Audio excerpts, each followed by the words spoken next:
pessoal, sejam bem-vindos ao programa Inteligência Socioemocional, Portal Conexão Escola.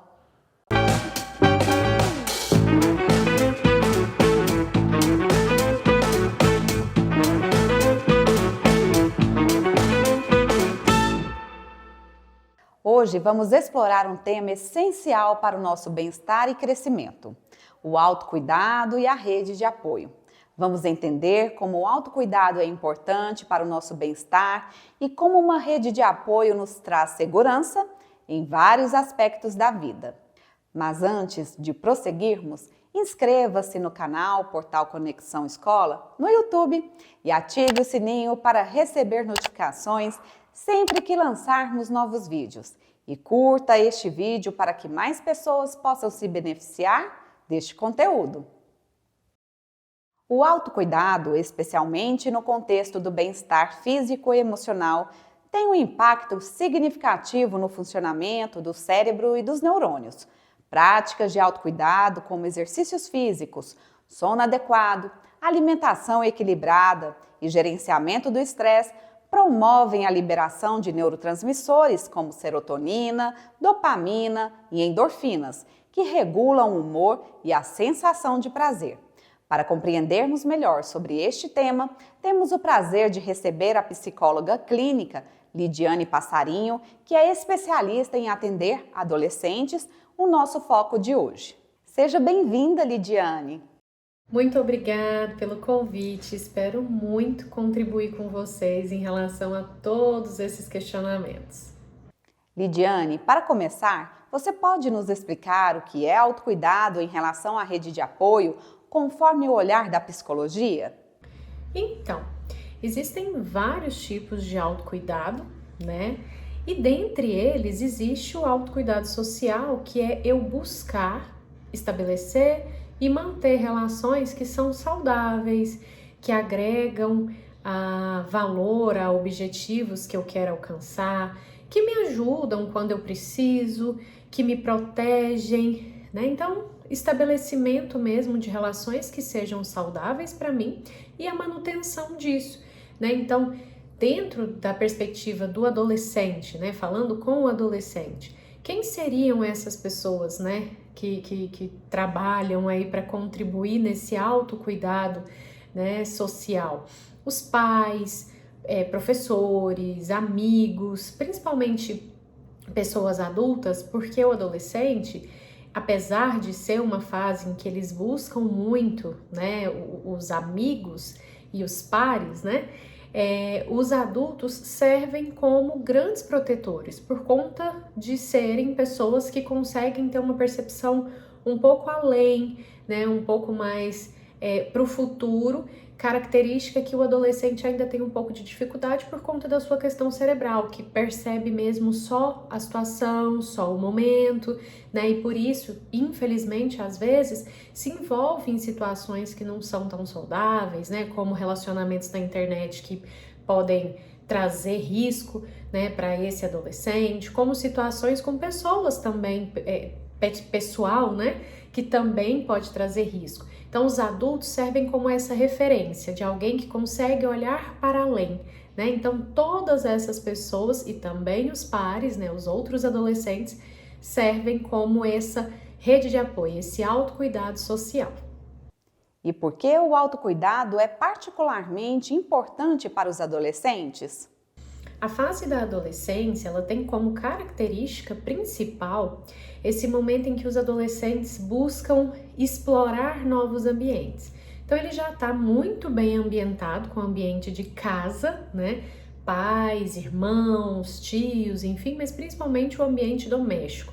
E agora ele quer ampliar, ele quer buscar a sua identidade através de outras pessoas. Então, através de observação, através de relação mesmo com essas pessoas, em que eu me reconheço, em que eu reconheço o que eu não gosto, né? O que é bacana para mim, o que não é. Então, é fundamental. O adolescente saudável precisa dessas relações. O que acontece é que, muitas vezes, por perceber, né, que o adolescente tá ali envolvido, né, com outros amigos e dando tanta importância assim, né, os adultos se afastam do adolescente. E isso não é saudável. Por quê? Porque ele perde uma grande referência, né, para a vida dele, que são essas pessoas, né, que servem também como protetoras na vida, né? Então não é porque o adolescente cumpre a fase de desenvolvimento, que é buscar essas relações, que ele deixa de precisar desses adultos de referência, né, e de pessoas que são ali importantes e fundamentais para ele. Lidiane, quando falamos de rede de apoio, quem exatamente está incluído nela? Amigos, famílias, professores? A rede de apoio são pessoas que tornam a nossa vida um pouco mais fácil, né? Que nos ajuda em momentos de grande dificuldade, que nos ajuda num momento delicado, né? De vulnerabilidade. E essa rede de apoio, especialmente na adolescência, pode vir de vários lugares, tanto dos próprios adolescentes, o adendo que se faz é porque todos estão na mesma fase, né? Então pode ser que eles fiquem perdidos ali entre eles mesmos. Pais, avós, né? Adultos de referência, então aí está incluído professores, profissionais de saúde mental, se esse adolescente tiver contato com essas pessoas, né? Religiosos, pessoas que conduzem ele em alguma atividade, por exemplo, um treinador, né? Uma pessoa que é o diretor do teatro, enfim, que ele participa. Todas essas pessoas podem ajudar essa caminhada do adolescente, tornando-a mais tranquila, né, e sendo mesmo uma referência quando ele precisar. Lidiane, quais são os sinais de que precisamos buscar nossa rede de apoio? Afinal, muitas vezes temos receio ou vergonha de pedir ajuda. Isso é raro, mas acontece sempre, né? Infelizmente. E sinais de que eu tô muito cansado, que eu tô querendo me isolar cada vez mais, e é interessante, né? Porque quanto mais eu quero me isolar, mais eu preciso buscar a minha rede de apoio.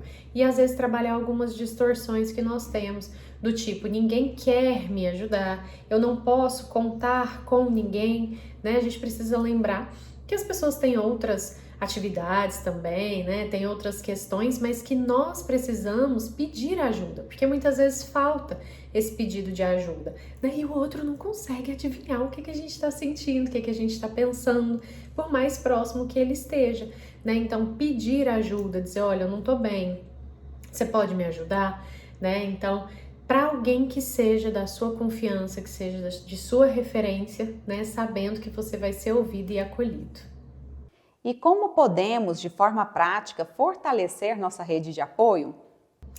Contato é fundamental, né? Se colocar à disposição dessa pessoa, né? E também buscar essa pessoa, porque todos os relacionamentos, eles são construídos de forma mútua, né? Então, eu dou e também recebo. Muitas vezes eu vejo relacionamentos, né, acontecendo em que só um vai atrás, né? Só um busca. Claro que se isso for muito bem estabelecido, as pessoas dizerem, olha, eu tenho essa característica de personalidade, né, essa dificuldade, então eu sou a pessoa que mais vai querer te receber do que necessariamente te buscar, isso já é muito bom. Mas muitas vezes as pessoas não têm essa conversa, né, para explicar um pouco sobre o seu modo de funcionamento, principalmente os adolescentes, que ainda estão descobrindo, né, o seu modo de funcionar no mundo, e aí acabam se afastando. Mas sempre manter relações, e muito mais até do que pelo celular, né, pelas redes sociais e etc. Mas também, principalmente, de forma presencial. Entendemos que muitas vezes ser parte de uma rede de apoio significa saber acolher o outro também. Como podemos ser bons pontos de apoio para quem amamos? Infelizmente, é muito comum que as pessoas sempre partam de um princípio de que eu sei exatamente o que o outro, né, tá pensando, tá sentindo e como resolver esse problema. E quando buscamos a nossa rede de apoio, pode ser que a gente não queira respostas, mas queira ser ouvido, né? Principalmente os adolescentes. É importante ouvi-los, é importante estar aberto a todas as questões que eles trazem, né? Muitas vezes acontece de termos preconceitos a respeito daquilo que o adolescente traz como desconfortável, né, como uma situação ruim, porque a gente entende, isso é tão pequeno, mas é pequeno para nós, muitas vezes, adultos, né, ou então para o outro que está ouvindo, seja você também um adolescente, né, sempre entender que a dor do outro é a dor dele, né, e que nós estamos ali para acolher, não precisamos dar resposta, mas se estivermos atentos ao que a pessoa está falando, né, e oferecer um abraço, um suporte, e principalmente perguntar, como que eu posso te ajudar? Grande valia. A gente já vai conseguir bastante ajuda. E quando percebemos que um adolescente ou jovem precisa de ajuda profissional sobre esse assunto, como pais ou cuidadores devem agir? Sendo eu um adulto de referência, né, e percebendo que esse adolescente sente, né, questões intensas de forma frequente, intensa e tem atrapalhado a vida dele no cotidiano, é muito importante que eu já busque essa ajuda, né? Dentro de psicopatologia a gente fala dessas 3 questões para perceber, né, quando algo está fora da curva: intensidade, frequência e prejuízo. Então, percebendo tudo isso, não deixe de procurar ajuda o quanto antes, por favor. Lidiane, foi muito enriquecedor conversar sobre esse tema contigo. E para finalizar, você poderia deixar uma mensagem para os nossos ouvintes sobre como valorizar e buscar suas redes de apoio? Muito bacana estar aqui. Pessoal, não se esqueçam de que nós somos seres de relações, né? Nós precisamos nos relacionar com as pessoas. Essa é uma necessidade básica do ser humano. Então a gente não pode esquecer isso. E nós fomos criados para termos relações que são muito presenciais. Então, as tecnologias estão aí para nos ajudar a manter as nossas relações, mas principalmente ter esse contato, né, ir atrás, buscar encontros presenciais é fundamental para nós. Então, que possamos fazer cada vez mais isso para que nós tenhamos aí uma saúde mental bem bacana, né, estejamos saudáveis em todos os lugares que a gente participa. Gratidão por sua participação, Lidiane. Um abraço de toda a nossa equipe. O autocuidado reduz a liberação crônica de cortisol, que é um hormônio relacionado ao estresse, que em níveis elevados pode danificar neurônios e prejudicar a neuroplasticidade, que é a capacidade do cérebro de se adaptar e criar novas conexões. Ao adotar hábitos de autocuidado, fortalecemos as conexões neuronais, favorecemos a regeneração celular e promovemos um ambiente cerebral saudável, essencial para o bem-estar mental e cognitivo. Portanto, buscar apoio e se cuidar é um ato de coragem e amor por si mesmo. Para acessar a playlist deste programa, aponte a câmera do seu celular para o QR Code exibido na tela. Um abraço acolhedor e até mais!